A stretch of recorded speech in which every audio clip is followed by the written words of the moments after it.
Shalom Ouvracha, on a pu étudier aujourd'hui le Rif sur la Maseret Betsa. Il a rapporté l'opinion de Beth Hillel qui nous dit que c'est permis Yom Tov de faire chauffer de l'eau seulement pour Panal et Daveraglav, et que si par contre c'est pour tout le corps, ce serait interdit.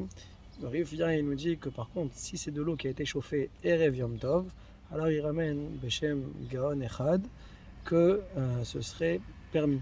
On n'aurait pas la Xéra, comme ça a été dit pour Shabbat, où c'est interdit de se laver tout le corps avec de l'eau qui a été chauffée Shabbat. À Yom Tov, ce serait permis, et il donne une règle dans les Psikia Halacha. Pourquoi on n'a pas extrapolé la Xéra de Shabbat vers Yom Tov?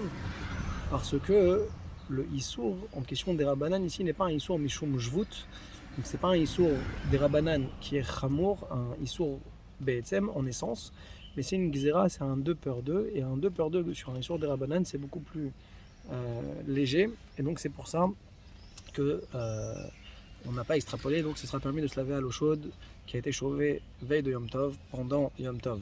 Également le Ran qu'on a pu étudier sur le fait, l'opinion de Beth Hillel qui nous dit qu'on a le droit de réchauffer de l'eau, de chauffer un feu, une medoura, pardon, donc pendant Yom Tov.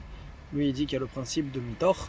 Mitor, Shemukra, Letzorech, Renefesh, Utranami, Shelo Letzorech, Renefesh, c'est comme c'est un Tzorech Yom Tov, eh bien, ce sera permis. Et il vient ensuite nous parler également du fait de se laver à l'eau chaude avec de l'eau qui a été chauffée Erev Yom Tov. Alors, il voulait rapporter au début l'opinion de Tosfot, qui sont basés sur la Gemara qu'on a vu dans Daf Mem, avec le cas où ils avaient bloqué les conduits du bain avant Yom Tov, et qu'on voit que là-bas il y avait plusieurs restrictions, qui ne pouvaient pas se prendre leur douche à l'intérieur du bain, mais seulement dans le Bet Achitzon.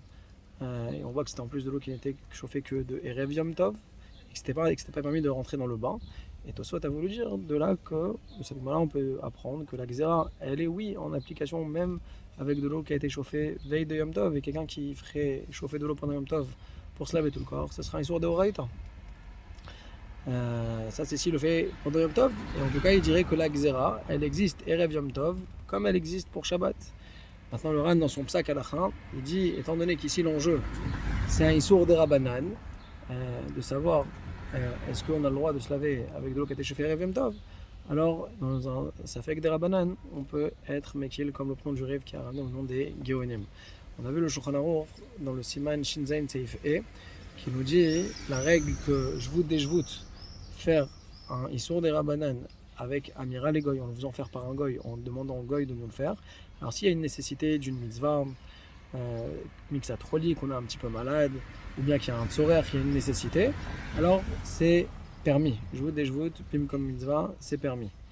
Et le Rama rapporte également le cas de celui qui voudrait se laver quand il est mitztaher. Quelqu'un qui voudrait se laver quand il est mitztaher. Le Rabbi Akiva Eger explique pourquoi il y aurait une logique de dire que quelqu'un qui serait mitztaher, qui souffrirait de ne pas pouvoir se laver pendant Shabbat, eh bien, ce serait permis avec de l'eau qui aurait été chauffée Erev Shabbat.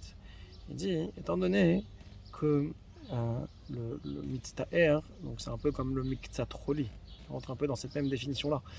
Et étant donné que le Issour des Rabbanan ici, c'est pas un Jvut, donc on n'a pas besoin de dire Jvut des Jvut, qui est en plus Amir Legoy. Même si c'est un cran en dessous, alors c'est déjà suffisant, le fait que ce soit qu'un Issour des Rabbanan Mishum Gzera, alors c'est un Issour qu'on pourrait repousser si jamais on est mitztaher. Ça c'est le chidouche du Rabbi Akiva Eger pour expliquer ceux qui permettraient de se laver à l'eau chaude pendant Shabbat avec de l'eau chaude qui a été chauffée veille de Shabbat.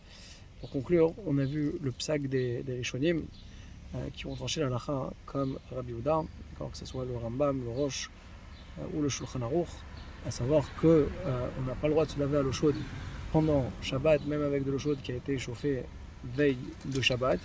D'après le Shulchan Aruch, même membre par membre, c'est interdit, même avec de l'eau qui a été chauffée Erev Shabbat. Donc la halakha elle est comme Rabbi Yehuda et comme l'opinion de Shmuel qu'on a pu voir. Chazak ou Baruch.